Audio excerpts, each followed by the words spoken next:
में समाजी इतिहाद तरफ़ा बदअमनी, महांगाई, हीरोइन, शराब, जुआ ऐं फहाशी अॾनि ख़िलाफ़ रैली कढी वई, जेका क़ाइम शाह बुखारी, बंदर रोड, रायल चौक ऐं मुख़्तलिफ़ चौकनि खां थींदे जना बाग चौक जे अॻियां एहतिजाजी मुज़ाहिरे में तब्दील थी वई। मुज़ाहिरे खे ख़िताब कंदे सियासी समाजी तंज़ीमुनि जे अॻुवाणनि चयो त मंशियात ख़िलाफ़ क़दम खणी शहरनि खे बहितर माहौल फ़राहम कयो वञे। मिठियाणी भरिसां ॻोठ नूर मोहम्मद आलमाणीअ जे रहवासियुनि शमसुद्दीन, कमरुद्दीन, मांझी खान आलमाणी पंहिंजे मिटनि माइटनि अज़ीज़नि सां गॾिजी एहतिजाजी मुज़ाहिरो कंदे चयो त ॻोठ अलादाद आलमाणीअ जे बासर माण्हुनि पारां असांजे ज़रई ज़मीन ते क़ब्रिस्तान जो जवाज़ ॾियाराए कब्ज़ो कयो पियो वञे, जॾहिं त असांजी ज़रई ज़मीन सर्वे नंबर ते हुजण बावजूदि असां सां ज़बरदस्ती कई पई वञे। हिननि आईजी सिंध, डीआईजी शहीद बेनज़ीराबाद समेत ज़ियाउल हसन लंजार, MNA ज़ुल्फ़िकार अली खां मुतालबो कयो त मामले जो नोटिस वठी असां सां इंसाफ़ कयो वञे। सेठारजा जी सरकारी अस्पताल में डॉक्टरियाणीअ जी मुबैना ग़फ़लत सबबि अब्दुल वहीद सैतो पंहिंजी ज़ाल रिहाना खे सरकारी अस्पताल डिलीवरीअ लाइ खणी आयो, जिते केतिरनि कलाकनि ताईं औरत जी डॉक्टरियाणी पारां डिलीवरी न कराइण जे करे औरत जी हालत ख़राब थी वई।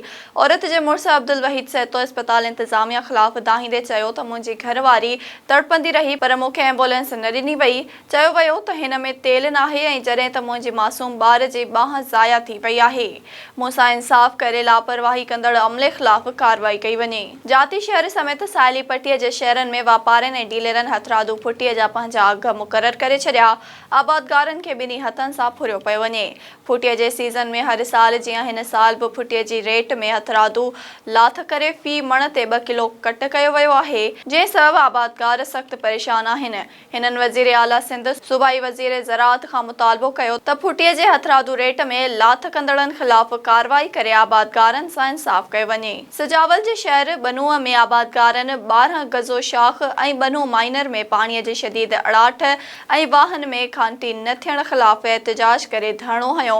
धरणे दौरान सहाफ़ियुनि सां ॻाल्हाईंदे मक़ामी आबादगारनि अब्दुल रज़ाक सूमरो, निसार सूमरो, हाजी अमीन सूमरो, ग़ुलाम नबी मल्हा, सोढो धमाच, रशीद सूमरो, अल बचायो पन्यारो ऐं ॿियनि चयो त आबपाशी खाते जे नाअहली सबबि बनू माइनर ऐं 12 गज़ो शाख में पाणी न हुअण सबबि सारियुनि ऐं ॿियनि फसलनि जी पोखाई न थी सघी आहे, जंहिं सबबि हितां जा आबादगार सख़्त परेशान आहिनि। ॻोठनि में चोपायो माल उन विघे बेहाल थी वियो आहे। हिननि मुतालबो कयो त पाणीअ जी रसाईअ खे यकीनी बणाए पाणीअ जी खोट खे ख़तमु कयो वञे।